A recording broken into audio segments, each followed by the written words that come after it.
Part 7. Over the halfway point, folks. Let's go. Episode 7 opens with an Asian man sprinting down some stairs in a panic. He gets to his location where he gets a big effing gun. A Desert Eagle. Loads it, and grabs an extra magazine to put in his pocket. His fumbling with the drawer and the weapon shows he's stressed out, panicking, maybe even scared. Once loaded, he runs to the elevator where he aims the gun at the doors. The music calms, so we hear the dinging of the lift. Every ding changes the camera angle, maintaining a high pace to reflect the fear of the guy in frame. The lift comes down to the floor, and the doors open. The dude opens fire into the lift in a panic. He was anticipating something in there, but once he stops shooting, the fear in his face returns as it is revealed that the lift is empty. Incredibly fearful, his chin wobbling, he drops the mag and prepares the next, only for a blade to appear against his throat from his left, and a gruff, weathered voice asks in Japanese, The blade is so sharp that even it pressing against the guy's skin is enough to draw blood. The guy says he doesn't know, to which the voice asks where the black sky is. The dude with the gun quickly turns to shoot the gruff man, only for his hand to be swiftly chopped off. The apparently old guy with the sword then clarifies that the now one-handed gentleman has 3 limbs left, as well as extremities that no man would like to lose. He asks again very calmly, scarily calmly, honestly, where the black sky is. To which the Asian dude now answers that it is on a boat headed to New York City. This sets up the storyline for the episode. The swordsman then demands the guy swear to it, upon which the guy responds desperately, upon his family. The swordsman then removes his blade from the guy's neck, says his family are better off without him, before presumably decapitating him. Blood sprays across the elevator walls before we cut to a shot of the swordsman's legs, and what I can only assume to be the guy's head over here. The swordsman enters the lift. He presses the button to the ground floor before it cuts to his eyeballs. They're grey, seemingly lifeless. He's blind. This man, we'll come to know, is Stick. The lift doors then close as the creepy music crescendos and then cuts off. Okay, this opening sequence is probably the darkest opener of the entire season. It wastes no time in building the intensity and anxiety, with the music, camera work, and this guy's incredibly stressed out performance. We don't know what he's running from or to, but it must be terrifying to warrant bringing a desert friggin' eagle. A cold open to establish Stick. Even though viewers who don't know the lore of the Daredevil universe have no idea who this guy is, they get a decent amount to go off of. He's intimidating due to this guy's obvious fear. He doesn't suffer fools, or Desert Eagle toters like him, as he immediately threatens him with death if he doesn't get the information he wants. Obviously he can't arrange this dude's cremation yet because he still needs information, but it doesn't mean he won't commit an extreme deed to both defend himself and ramp up pressure on the man. After getting the information, Stick just says he doesn't deserve his family, essentially verbally spitting on the man before lopping his melon off, as Foggy would say. This dude is not to be messed with, and he himself is not messing around. A grim, creepy, unsettling opener that tells us a great amount about Stick in very little time. Though, to establish Stick's character when it doesn't concern Matt, not a lot of time is needed. A no-nonsense, threatening old man who is more than happy to ensure you won't need a shave ever again. Even when the guy swears upon his family, Stick just scoffs and cuts his head off. Jeez, no moral conflict about killing in this guy's heart. He just don't give a shit. After that cold open, we have a slightly warmer opening with Matt and the gang of Nelson and Murdoch. After the last episode, the devil has now been given that very nickname, the Devil of Hell's Kitchen. It's not clear why exactly he's been given the nickname of the devil by the press, but it does follow on from Semyon's hospital bed statement. Not to mention Hell's Kitchen, the press do like their clever names. Foggy's position on the devil is made very clear, as it was from prior episodes. Now though, he has a more personal motivation for hating the devil, due to the explosions that injured both Mrs. Cardenas and himself, that have been blamed on the Devil of Hell's Kitchen. Matt grimaces when Foggy says he'd like to punch the devil in the face, but he says nothing. Doesn't want to give the game away, for a few episodes at least. The resulting conversation has 2 characters who have experienced the Devil of Hell's Kitchen. Karen has interacted with him in episode 1, whereas Foggy just believes that he was the one behind the explosions. He hasn't actually interacted with him. They have some conflict, friendly conflict, where Karen attempts to defend the devil as he saved her life, and it's only speculation that he was behind the bombings.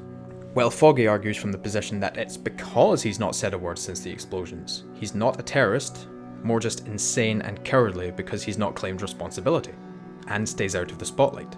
He says the word nut job before it cuts to Matt and Foggy's finger pointing directly at him from this angle. Haha, sneaky. Before they ask Matt his perspective, Foggy tosses a baseball in the air and catches it before flinching from the pain in his side, as a reminder of what happened to him from the last episode. He also has a baseball along with a bat as a setup for what happens later. When they ask Matt his position, he says he is angry about the bombings, but this man, whoever he is, should not be tried and convicted in the media, and that he would still have the right to legal defense if he was ever arrested and charged. Foggy pulls up his injury as well as Mrs. Cardenas's, and Matt says he just wants to make sure whoever was responsible gets punished accordingly. Of course, he knows more about this than Karen and Foggy, so he needs to tread carefully with his words to avoid giving too much information and blowing his cover. Not that they'd suspect a mild-mannered blind guy to be an ass-kicking building-bombing vigilante, but, better safe than sorry. This point also sets up very well Nelson and Murdoch's attempts to bring Fisk down legally in later episodes. The character path is logical in this setup. Foggy then admits it doesn't really matter, as with the shot cops also pinned to the Devil of Hell's Kitchen, the police are probably eager to put the whole thing to rest, permanently. Matt shows some concern with the pause in between his words.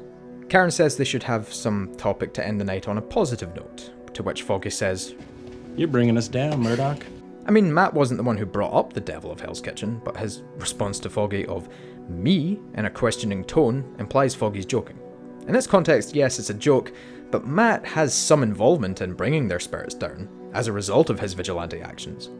It's not direct, but he has helped in bringing them down, as Foggy said.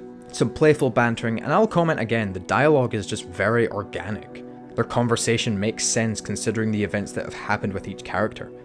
Karen being saved by the devil informs her position, and Foggy believing he was injured by the devil informs his position. Their positions make sense given what has happened to them. They make their positions clear in the dialogue, and yet true to character, Foggy is awkwardly charming. Karen is not so sure given what she's endured, and Matt is slightly detached and logical as a lawyer, even though he probably knows more about what's going on than both Karen and Foggy, and is personally involved in it as the Devil of Hell's Kitchen. It just all blends together very well in building and developing characters with distinct personalities and motivations, yet keeping their characteristics intact. It also works to make Matt really face consequences related to his actions. Again, he didn't do this directly, but he was involved. That's gotta hurt for him. After Foggy and Matt discuss Matt's love life, Matt says he's going to stay late, and so Foggy leaves.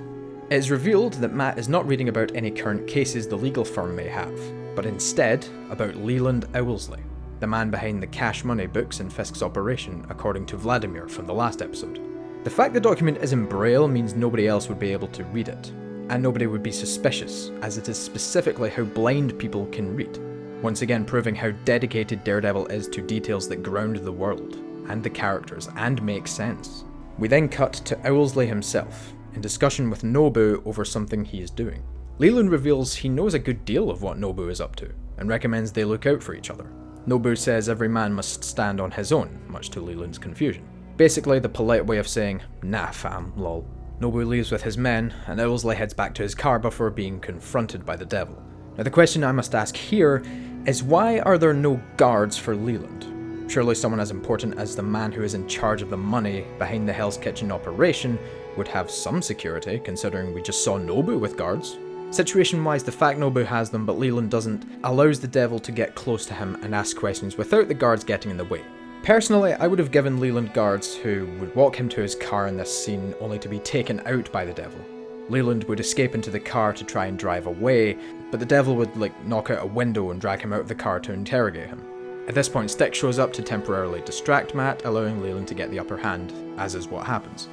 Of course, Leland doesn't technically need the guards in this scene, as he gets out of the situation anyway, but him not having guards means the consistency and realism takes a bit of a hit for the sake of allowing the devil to quickly get close to Leland.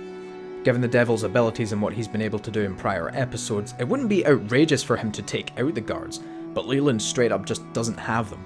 There is a counterpoint I could make though. When he's interrogated by the devil, he says he works for Silver and Brent, supposedly some kind of accounting firm. I work for Silver and Brent. I suppose it would be strange for an accountant to have bodyguards, especially considering how hush-hush Fisk wants his empire to be, but consistency, I'd argue, still has received a hit because I needed to connect the dots myself. Hey, I'm trying to be fair here. I obviously think the show is of quality, but I can't not call things like this out when I see them. Leland lies to the devil, which only annoys him, as we know he can tell when someone is lying. By listening to the heartbeat. We don't need to hear the heartbeat to know this is what's happening. The interrogation continues until the devil hears a clickety-clacking across the floor of the parking lot, which distracts him long enough for Leland to pull out a stun gun and tase the devil, knocking him to the ground. So, is the stun gun a contrivance to get Leland out of the situation? Well, in a previous episode, Leland said outright that he was getting his stun gun out of storage due to the increased danger of the situation, with the vigilante being a named factor in that. So the fact that Leland has a stun gun is not contrived, as it actually has setup. Nice. If I'm to go a little deeper, my thought in this instance jumps to the devil's powers. Did he sense Leland had a stun gun? If not, why? He's been able to pick up heartbeats before, why not a stun gun? Firstly, how would he detect a stun gun? Would he be able to feel the electrical current through the air in some way, through touch or smell? What would electricity smell like? We don't know the true extent of Matt's abilities, so I'm basing this scene off the info we have. He's been able to detect when guys have weapons and can smell a man's cologne through walls and floors of a building. So at a glance, the fact he doesn't sense Leland's stun gun could appear to be an inconsistency with his powers. Again, we don't really know where his powers end. Electricity is obviously different to gunpowder. Maybe he couldn't sense it judging by the fact that we haven't seen him be able to sense electricity? He was able to sense Blake's phone in the ground, but Blake definitively had it just before the interrogation. And it vibrated, so it's fair to assume the devil knew where to get it. This is slightly different. Leland has this, but in his jacket. I really don't know if I can chalk this up to an inconsistency, because I know the devil can sense things like this. So here's my conclusion. Given his emotional nature at the moment due to last episode, I view this as more of a character error, if anything. I won't blame you if you think this is an inconsistency though, because that is how it comes across. If for nothing else, I'm at least glad that Leland having the stun gun isn't a contrivance, as it actually has some setup. From the way the scene is handled, I'd assume he wanted to just pay attention to whatever Leland was doing, and Stick showing up shocked him, no pun intended, into dropping his guard, and Leland was able to get the upper hand. Seems to be the vibe I'm getting. You can call it iffy, but I wouldn't, all things considered. It's likely a deliberate move from Stick to let the devil know of his presence, given Stick knows about the devil, and Matt, as we soon find out. Before the devil says anything, we see Stick appear in a building where he's speaking to a nun. They talk about a boy struggling with something. Stick seems dismissive and asks for the check to be made out in cash. He greets the boy in the room. It's Matt. Stick has some dialogue where he says the kid isn't getting worse, he's getting stronger, demonstrating this by tossing a set of keys at Matt, who catches them before they hit him. He then takes Matt out for some ice cream, like a good blind murderous dad.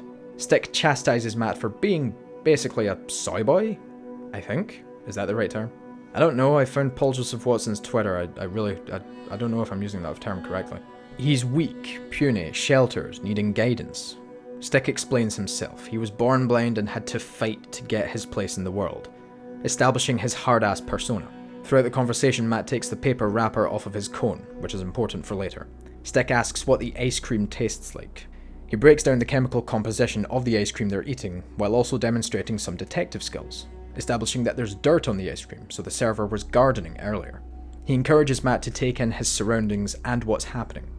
Matt listens, first pointing out a hungry dog and a woman in love. He's able to tell these things by biological reactions. The dog's stomach is growling upon seeing a hot dog. The woman's skin is hot and her heartbeat raised when interacting with the man she loves. Then their attention falls to an old man feeding birds. A man who doesn't have long to live. And Stick tells him there is nothing that he can do about it. A pretty grim lesson for a kid to relearn, especially considering how recent his dad's death is. But Stick needs Matt to be tough, so there's no point sugarcoating such a thing. Matt needs to know how the world is, not how he'd like it to be. This is an extension of his blindness and his difficulties with it. He needs to not only accept it, but use it to his advantage. The scene is interesting in that it is the start of the construction of a new side to Matt. A side unafraid of fighting. Stick's philosophy is very blunt, to the point, something Matt probably needs about now. Strong men seem to be prominent in Matt's life at this point, but Jack and Stick are very different. Stick is a hard ass, and that permeates across his entire existence. Jack was as well, but in a different way. Both characters are hard because they needed to be in their situations. Jack was a boxer, a single father who fought to give his son a life that he couldn't have. Stick is a fighter who had to develop on his own. Both strong men in different ways, and both have rubbed off on Matt. Ugh, I really could have worded that better. Jack didn't want Matt to end up a fighter like him. And Stick tells Matt that the only way guys like them can survive in this world is to take it head on. He says smart doesn't come from books, directly conflicting with Jack's ideology, taught to Matt about the importance of studying. He's like the anti-Jack, wanting Matt to fight and train and be hard. We cut back to the present, where the devil sets up and states that it is Stick. They have some dialogue, and it's established that Matt hasn't seen Stick for 20 years. Stick says that Matt has turned things mad, where he says he's taking care of it, and Stick points out that an old man just knocked him to the ground. Matt asks why Stick's here, and Stick says he's here to save Hell's Kitchen from an awful fate, likely related to the introductory scene. We're then with Karen and Ben, who are talking about the Union Allied case that they've been working on. Karen explains that the company was broken up into several smaller ones, which Ben remarks is a familiar tactic. Breaking up a big company like this spreads any trail they could leave a far distance, which turns off any potential investigators.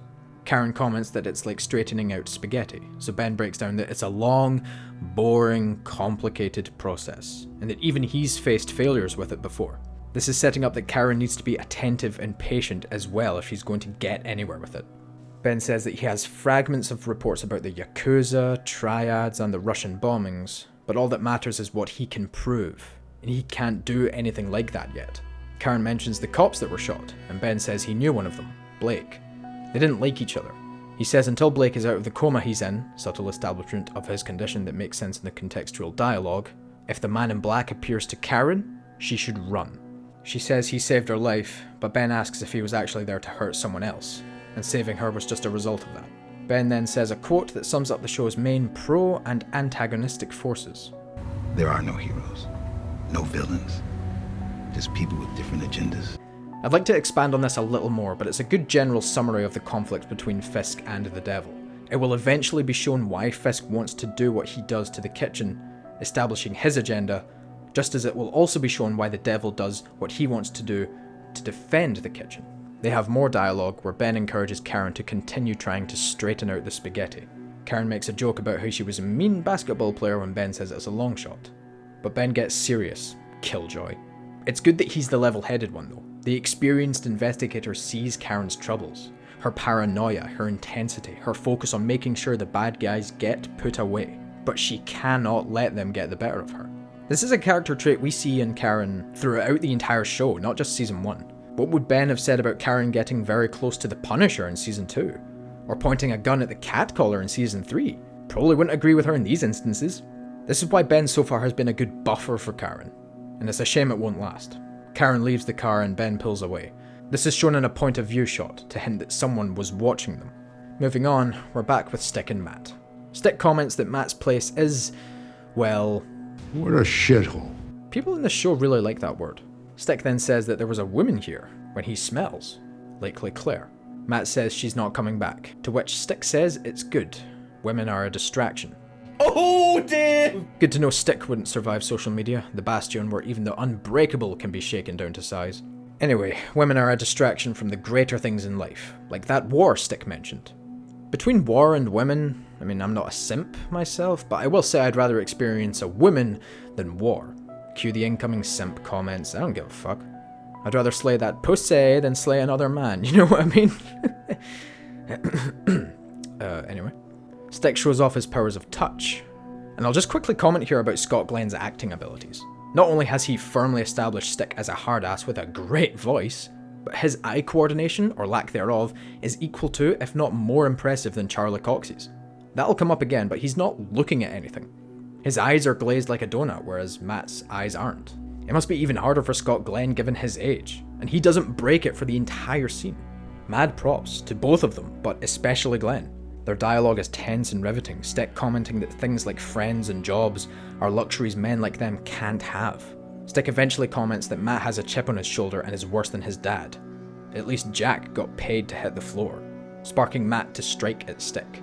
Stick counters by putting Matt in an armbar, which then transitions back to the past, where a younger Matt is in the same position.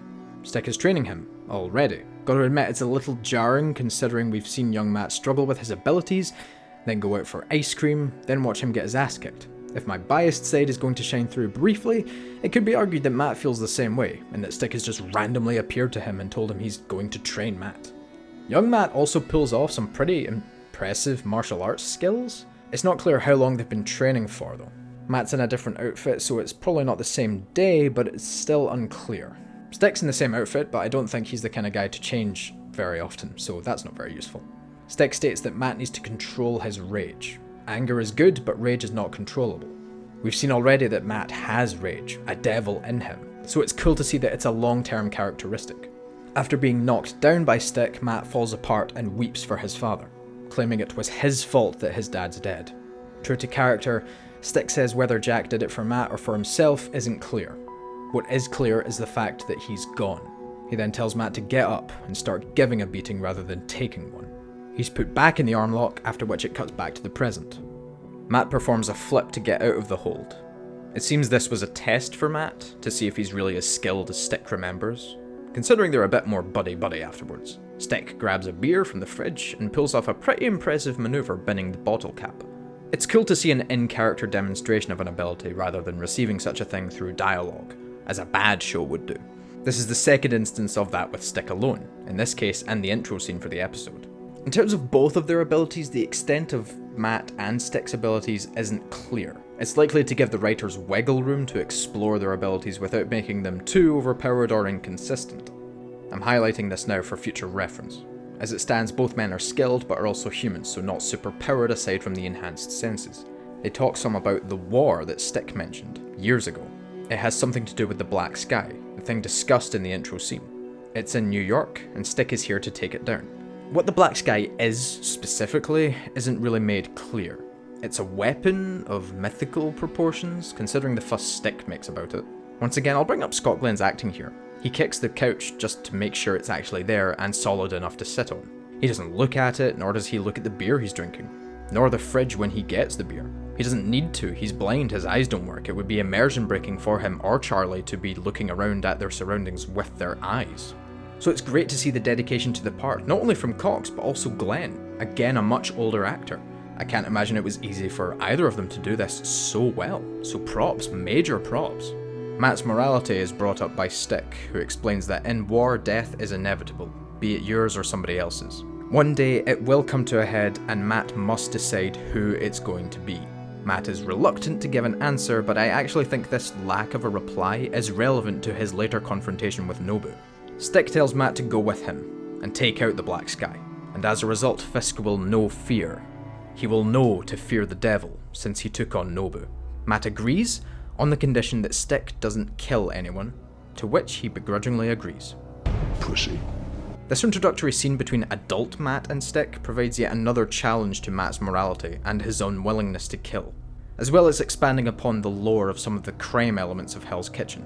This time it's done with someone close to Matt, on his side perhaps. Stick isn't afraid to straight up challenge Matt on his ideology, despite them both working on the same side and having a prior camaraderie. It's evident that Stick is the inevitable end result of Matt, should he surrender his reluctance to kill. We're then with Karen and Mrs. Cardenas, who converse in Spanish for much of this scene. When Cardenas requests she pay Karen for the groceries, Karen instead asks if she could be compensated with information. They have a little bit of banter and Cardenas comments about how Foggy has fallen in love with Karen, which shocks her. Yeah, it is kind of shocking. You've had like 2 dates and one of them ended with the wrong kind of explosion. Karen continues through the shock, apologising for cursing to the image of Christ Cardenas has on her wall.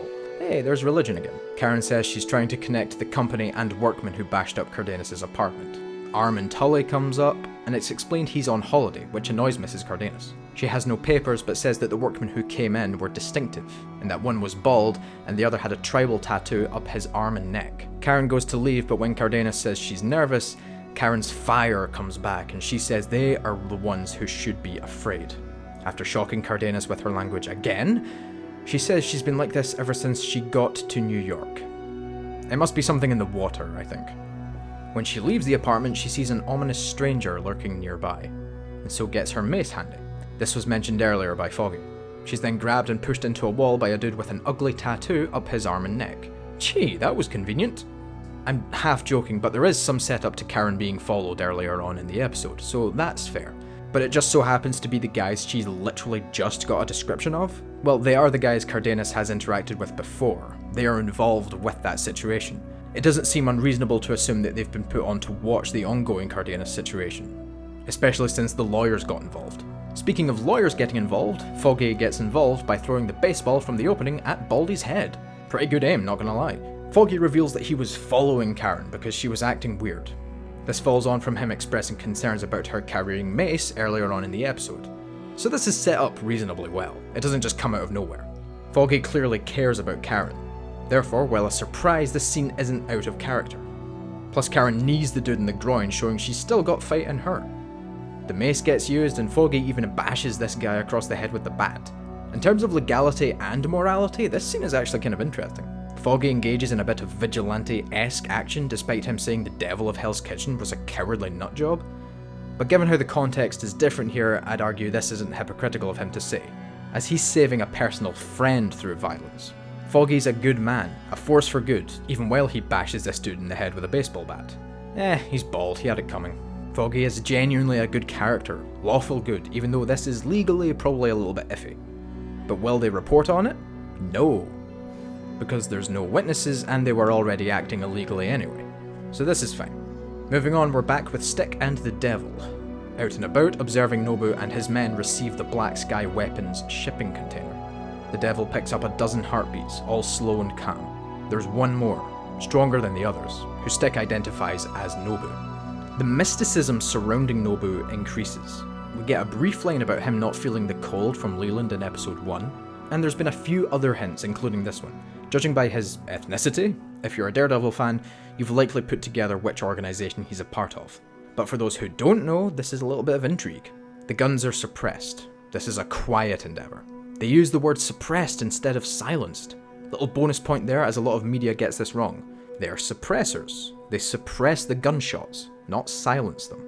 If you're an avid gun enjoyer, you probably liked that too. Stick gives the Devil 2 Eskrima sticks, to give him an edge in taking out the armed thugs. He states he doesn't need them, but Stick insists. We know the Devil doesn't really need them, but they will help, naturally, and these sticks are expanded upon later. Stick tells the Devil to take out the thugs while he takes care of the Black Sky. The Devil asks how he'll do that, and Stick just tells him to move. Given the urgency of the situation, the container is coming down and this mysterious weapon is about to fall into Nobu's hands, the Devil naturally heads off. To thin the herd, as Stick says. He takes a few out quietly while Stick prepares something. The Devil knocks a guy out who then falls in the water. Over the noise of the crane, I get why this would go unnoticed to everyone looking away, but, I mean, did that guy drown? He's knocked out with a stick and falls in the ocean. We don't see him climb out. I assume he didn't drown, but we don't see him climb out of the water, so this is a bit strange. I read that biologically, a dive reflex kicks in when someone is knocked out and falls in water, meaning as soon as he got the shock of water hitting his face or inhaling some would cause him to wake up. So following this scientific conclusion, I believe it's safe to assume, though we don't see it happen, that he was knocked out, fell in the water, but woke back up due to the dive reflex, and got back out somewhere else. I had to look that up though. The argument doesn't work that he was a bad guy, therefore it doesn't matter, because Matt doesn't kill anyone, including bad guys. The dive reflex may have saved this man, but we don't see him get out. Therefore that's just an assumption. Not an unreasonable one, but still a small leap. It is then shortly revealed that the Black Sky, this fearsome weapon that Stick travelled from Japan to New York to stop, is a child. The Devil is confused, and then realises that Stick is aiming an arrow at the kid. He was building a bow and arrow. He releases, but the Devil intervenes with a flashy butterfly twist that deflects the arrow and narrowly avoids killing the kid. Nobu's goons immediately fire at the Devil, while Nobu and some other guys take the kid away, leaving the Devil to engage the remaining thugs. He takes a few out with the sticks, and I'll comment this right here. This guy literally looks straight at the ground while the Devil takes out his friend. The choreography so far has been stellar until now, and I'm glad they don't forget to use their guns from a distance, but this is still quite funny to acknowledge. After dispatching the goons, the Devil listens for Stick. He's gone from the rooftop. With a huff, the Devil leaves. We flash back to Stick and Matt training with these sticks, establishing how Matt's able to use them. They're remarkably durable given how many skulls they've probably cracked. Young Matt fights very well, and is again in a different outfit. It's still not clear how long this has been going on for, but it seems long enough that Matt's philosophy has evolved somewhat. The fact we only see this training in a few scenes isn't quite enough to tell us how long this has been going on for, so the impact is somewhat lessened. Stick also looks the same, probably all that meditating he does. Matt's philosophy is now significantly edgier than what his dad would probably like. The mind controls the body. The body controls our enemies. Our enemies control jack shit by the time we're done with them. But that's to be expected from Stick's training. Stick mentions meditation and how it can do wonders for Matt's focus, and to help him heal his injuries. This may come up again later. Before Stick leaves, he says they're going to start training with knives, so he should avoid being stabbed. This may also come up again later. Before he goes, Matt gives him something. The wrapper from the ice cream that Stick bought for him when they first met. It was shown that Matt held onto the wrapper, and now he presents it in the form of a bracelet, presumably as a thank you to Stick for helping him. Stick takes it and, with a frustrated look, crushes it in his hand, and proclaims that Matt's training is over. He expected too much of him. And on that note, adult Matt enters his apartment to find Stick. He tosses the Eskrima sticks to him and asks what the hell he was doing trying to kill a child. Stick argues that it was not a child, and if Matt wasn't so wrapped up in his feelings, he would have sensed that. Matt is emotional, and Stick says he's as blind as he ever was. This is metaphorical, he's blind to what that kid was. Still unwilling to kill even though the black sky was not a child, as Stick says. Matt comments that maybe Stick should have stayed and finished Matt's training himself, implying Matt learned further training from other sources, such as the boxing he does at the end of episode 1. Stick says that he needed a soldier and Matt wanted a father, adding a new level of darkness to Stick. Training a child soldier? Yeesh. Stick goes to leave and Matt says he won't let him kill the child, to which Stick responds that he's already dead. He put an arrow in his heart while Matt was busy with Nobu's men.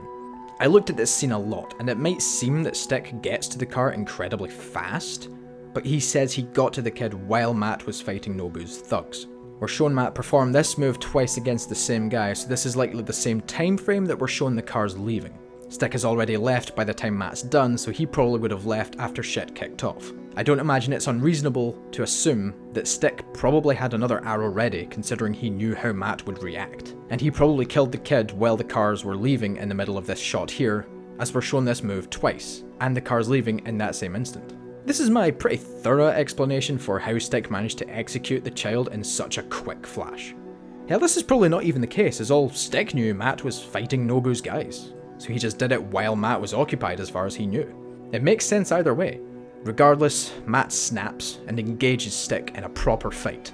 This, I feel, is one of the underrated fights of the season, from a production standpoint and a thematic standpoint. Production-wise, it's excellent. The choreography once again proving itself to be stellar, the camera not shaking around to an absurd degree like most abominations Hollywood puts out.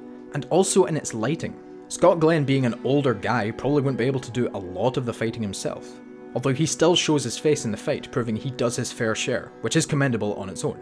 They need to shoot it and light it in a way that allows the fight to be seen without it being obvious that it's a stunt double performing the moves. And they do it wonderfully by pitting the fight against the backdrop of the lights from the billboard outside Matt's apartment. This is stunning! You're able to see it all even though they're dark. It's beautiful! And thematically it works too. Matt reaches a boiling point with his no-kill philosophy against Stick's yes-kill philosophy, so that works. But it's also Matt basically fighting his future self if he ever gave that rule up. It's a personification of Matt's conflict, a literal fight to portray a personal war, and it's glorious without being too on the nose. You can take this fight literally and metaphorically if you wish. After being knocked down, Stick tells Matt to get up. This parallels with the earlier scene where Stick was training him. Get up! Get up! Get up! Matt gets the upper hand with the help of the Eskrima sticks and tells Stick to get out of his city.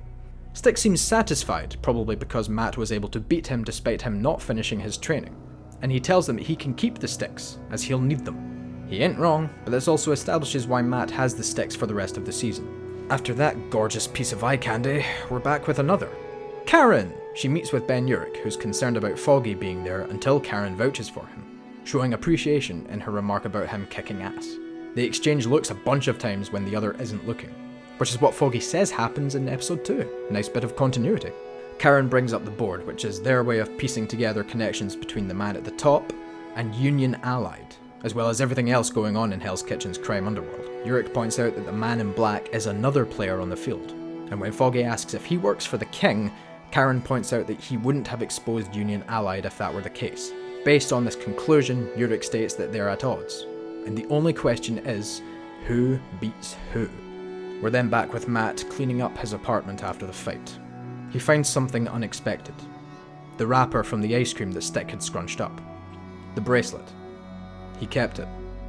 Matt did mean something to him. Under the cold, harsh exterior, Stick truly did care for Matt, long enough to carry that bracelet around for like 20 years. Matt's lip quivers as he reminisces about Stick and the good times they had. Nobody feels sorry for you, and nobody ever will. What did I say about questions? Make me stop. Pussy. No, but seriously, this is the last little link that Matt has to a father figure. The one man who came into his life to try and help him, even though Stick also wanted a soldier for his war.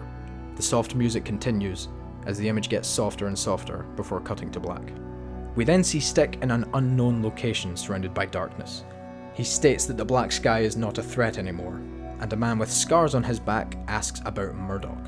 Stick says he remains a pain in the ass, but you can tell from his tone of voice that he does have affection for him.